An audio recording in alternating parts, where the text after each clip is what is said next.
ನಮಸ್ಕಾರ. ಮತ್ತೊಂದು ವಿಡಿಯೋಗೆ ತಮ್ಮೆಲ್ಲರಿಗೂ ಕೂಡ ಸ್ವಾಗತ. ಇವತ್ತಿನ ವಿಚಾರ ಏನು, ಕರ್ನಾಟಕ ರಾಜ್ಯದಲ್ಲಿ 2 ಕ್ಷೇತ್ರಗಳಿಗೆ ಉಪಚುನಾವಣೆ ನಡೀತಾ ಇದೆ. ಈ ಚುನಾವಣೆಯ ಮುಖ್ಯ ಉದ್ದೇಶ ಬಂದು ರಾಜ್ಯ ಸರ್ಕಾರ ಮತ್ತು ವಿರೋಧ ಪಕ್ಷವಾಗಿರ್ತಕ್ಕಂತಹ 2 ರಾಷ್ಟ್ರೀಯ ಪಕ್ಷಗಳು ಜಿದ್ದಾಜಿದ್ದಿನಿಂದಲೂ ಕೂಡ ಹೋರಾಟವನ್ನು ಮಾಡಿ ಈ 2 ಕ್ಷೇತ್ರಗಳನ್ನು ತನ್ನ ಬುಟ್ಟಿಗೆ ಹಾಕ್ಕೋಬೇಕು ಅಂತೇಳಿ ಸತತ ಪ್ರಯತ್ನವನ್ನು ಮಾಡ್ತಿರೋದನ್ನು ತಾವೆಲ್ಲರೂ ಕೂಡ ನೋಡ್ತಾ ಇರ್ತೀರ. ನಾನು 2 ಕ್ಷೇತ್ರದ ಚಾಲಕರಿಗೆ ಮೊದಲನೇದಾಗಿ ಮನವಿ ಮಾಡ್ಕೊಳ್ಳೋದೇನೆಂದರೆ, ಈ 2 ರಾಷ್ಟ್ರೀಯ ಪಕ್ಷಗಳು ಚಾಲಕರನ್ನು ಯಾವ ದಿಕ್ಕು ದೆಸೆ ಇಲ್ಲದಂತೆ ಮಾಡಿದೆ ಅಂತಕ್ಕಂಥದ್ದನ್ನು ತಾವು ಸೂಕ್ಷ್ಮವಾಗಿ ಗಮನಿಸಿರ್ತೀರ.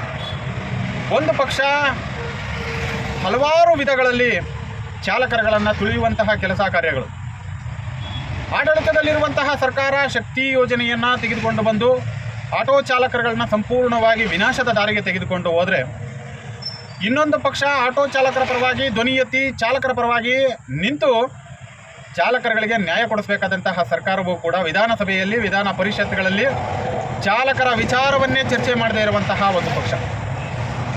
ನಾನು 2 ರಾಷ್ಟ್ರೀಯ ಪಕ್ಷಗಳಿಗೆ ಮತ್ತು ಅಲ್ಲಿರುವಂತಹ ಚಾಲಕರುಗಳಿಗೆ ಲಕ್ಷಾಂತರ ಆಟೋ ಚಾಲಕರುಗಳ ಜೀವನದ ಜೊತೆಯಲ್ಲಿ ಚೆಲ್ಲಾಟ ಆಡದಂತಹ 2 ಪಕ್ಷಗಳು ಯಾವ ಮುಖವನ್ನು ಇಟ್ಕೊಂಡು ಹೋಗಿ ತಾವು ಮತಭಿಕ್ಷೆಯನ್ನು ಕೇಳ್ತೀರಾ ಅಂತಕ್ಕಂಥದ್ದನ್ನು ಕೇಳಬೇಕಾಗುತ್ತೆ. ಅದರ ಜೊತೆಯಲ್ಲಿ ಕೆಲವು ಚಾಲಕರುಗಳು ತನ್ನದೇ ಪಕ್ಷ ಅನ್ನುವ ರೀತಿಯಲ್ಲಿ ಪ್ರಚಾರವನ್ನು ಮಾಡ್ತಾ ಇದ್ದೀರಾ.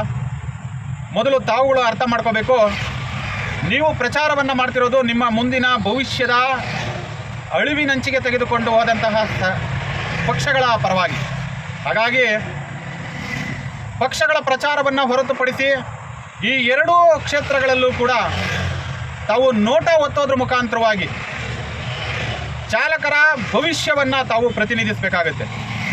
ತಾವು ತಮ್ಮ ಕುಟುಂಬಗಳು ತಮ್ಮ ಇರ್ತಕ್ಕಂತಹ ಇನ್ನು ಉಳಿದ ಚಾಲಕರುಗಳಿಗೆ ಮಾಹಿತಿಗಳನ್ನ ಹಂಚಿಕೊಂಡು ತಾವೆಲ್ಲರೂ ಕೂಡ ಒಗ್ಗಟ್ಟಾಗಿ ಈ 2 ರಾಷ್ಟ್ರೀಯ ಪಕ್ಷಗಳಿಗೆ ಸರಿಯಾದ ಬಿಸಿಯನ್ನು ಮುಟ್ಟಿಸಬೇಕಾದಂತಹ ಅನಿವಾರ್ಯತೆ ಇದೆ.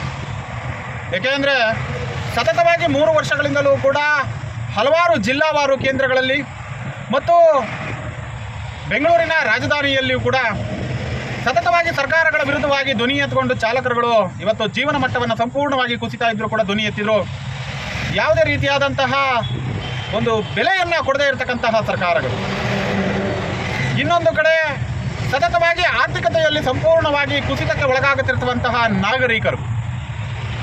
ಯಾಕೆ ಈ 2 ಕ್ಷೇತ್ರಗಳಲ್ಲೂ ಕೂಡ ಚಾಲಕರುಗಳು ಯಾಕೆ ದಿಟ್ಟ ನಿರ್ಧಾರವನ್ನು ತೆಗೆದುಕೊಂಡು ತಾವು ನೋಟ ಒತ್ತೋದ್ರ ಮುಖಾಂತರವಾಗಿ ಒಂದು ಸರಿಯಾದ ಪೆಟ್ಟನ್ನು ಸರ್ಕಾರಗಳಿಗೆ ಕೊಡಬೇಕಾಗಿದೆ?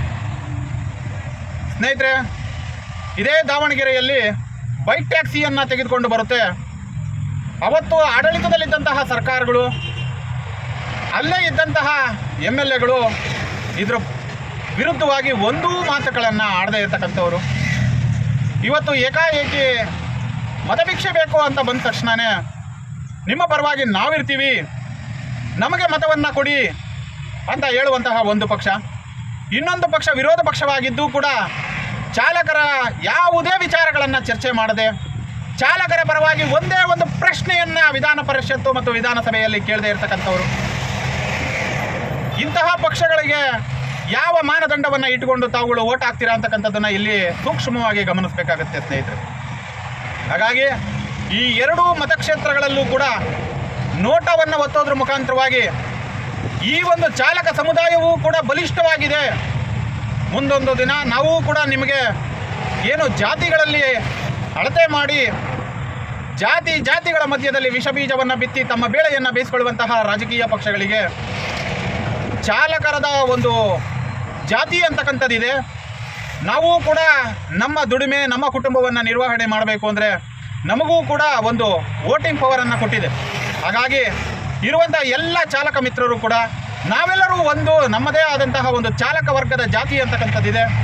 ಹಾಗಾಗಿ ಈ ಬಾರಿ ನಾವು 2 ಕ್ಷೇತ್ರಗಳಲ್ಲೂ ಕೂಡ ಅತಿ ಹೆಚ್ಚು ನೋಟವನ್ನು ಒತ್ತೋದ್ರ ಮುಖಾಂತರವಾಗಿ ವಿಧಾನಸಭೆಯಲ್ಲಿ ನಮ್ಮನ್ನು ನಿರ್ಲಕ್ಷ್ಯ ಮಾಡಿರ್ತಕ್ಕಂತಹ 2 ಪಕ್ಷಗಳಿಗೂ ಕೂಡ ಸರಿಯಾದ ರೀತಿಯಲ್ಲಿ ಪಾಠವನ್ನು ಕಲಿಸಬೇಕು ಅಂತೇಳಿ ಆ 2 ಕ್ಷೇತ್ರದ ಮತದಾರರಲ್ಲಿ ನಾನು ವಿನಯಪೂರ್ವಕವಾಗಿ ಮನವಿಯನ್ನು ಮಾಡಿಕೊಳ್ತಾ ಇದ್ದೇನೆ.